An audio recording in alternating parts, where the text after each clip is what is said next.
এখন চিকেন কষা রান্না করছি। কেবল হ্যাঁ ঝোলটা দিলাম, এটা শুকিয়ে গেলে একদম কষা কষা হয়ে যাবে। রান্নাটা কি মনে হচ্ছে? হ্যাঁ এটা হলো আঁচের উনুন, এটা আঁচের উনুনে হচ্ছে। হ্যাঁ এই ঝোলটা শুকিয়ে গেলে আর কষা হয়ে যাবে।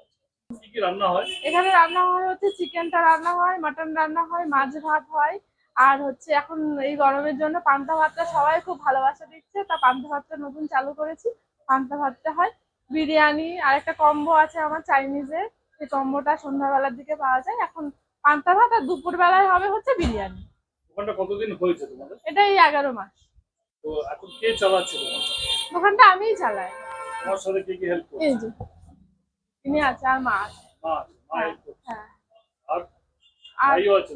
ভাই হচ্ছে ও একটু বাজারটা করে দেয়, এটার জন্য ও পড়াশোনা করে তো টাইম পায় না বেশি, ওর জন্য আমাকেই করতে হয়। বাজারের জন্য হেল্প করে যখন বেরোর এটা সময়। খুলে কটা থেকে? দোকানটা কটা থেকে? এটা হলো 7টা থেকে খোলে আর 10টার সময় একদম ক্লোজ হয়ে যায়। রোজ?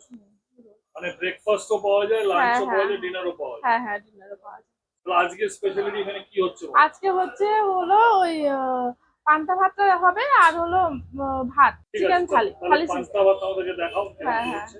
এটা হলো পান্তা ভাতের জন্য আমি মাছ ভাজা রেখেছি, ডিম ভাজা, আলু সেদ্ধ, আর বাদাম ভাজা, শুকনো লঙ্কা, আরো আসছে। হ্যাঁ এখন কি রেডি মাছ এটা? করছি। এটা হচ্ছে পোনা।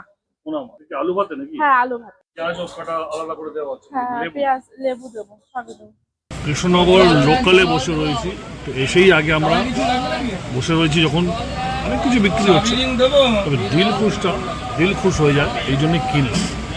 তবে আশ্চর্য ব্যাপার যে এই দিলখুশটা আমরা বললাম যে লুজ দাও, বললো লুজ দেওয়া যাবে না, প্যাকেটে নিতে হবে। প্যাকেট কত? 10 টাকা।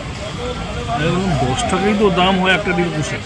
প্যাকেটটা দেখলাম, ছিঁড়লাম, দুজন খেতে পারলাম যতটা ছিল দিলখুশটা। তো 10 টাকাতে যে কোয়ান্টিটির দিলখুশটা দিচ্ছে, ইটস এনাফ আমার মনে হয়।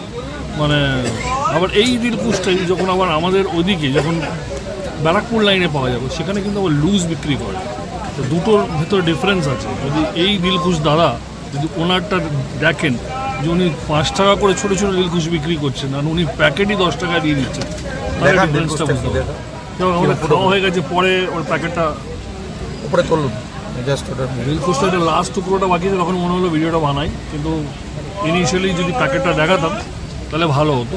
বেশ এরকম ভালো সাইজের প্যাকেট, 2টো পিস থাকে বড়, 10 টাকা করে নেয়। ওয়ারাজ লুজ দিলখুশ ওই লাইনে তো আমার মনে হয় যে 5 টাকা 10 টাকা করে ছোটো ছোটো পিসই যায়। অনেক কিছুই পাওয়া যায়, দেখছি আর কি পাওয়া যায়, ছানার গজা টজা অনেক কিছুই যাচ্ছে। এখন বাড়ি যাচ্ছি, ওই যে দিলখুশের প্যাকেট বিক্রি হচ্ছে, কি বিক্রি 10 হচ্ছে? টাকার 10 দিলখুশ। ও দিলখুশের প্যাকেট বিক্রি হচ্ছে। দিলখুশ এখানে মনে হচ্ছে ভালো, এক একটা লাইনে দিলখুশ পাওয়া যায়। যেমনি হাবড়ার লাইনে যদি যান ওখানে দিলখুশ পাবেন না, শুধু এই কৃষ্ণ লাইন কিংবা আমরা যখন ব্যারাকপুর আসি ওই অবধি দিলখুশটা পাওয়া যায়, এটা আমি দেখেছি।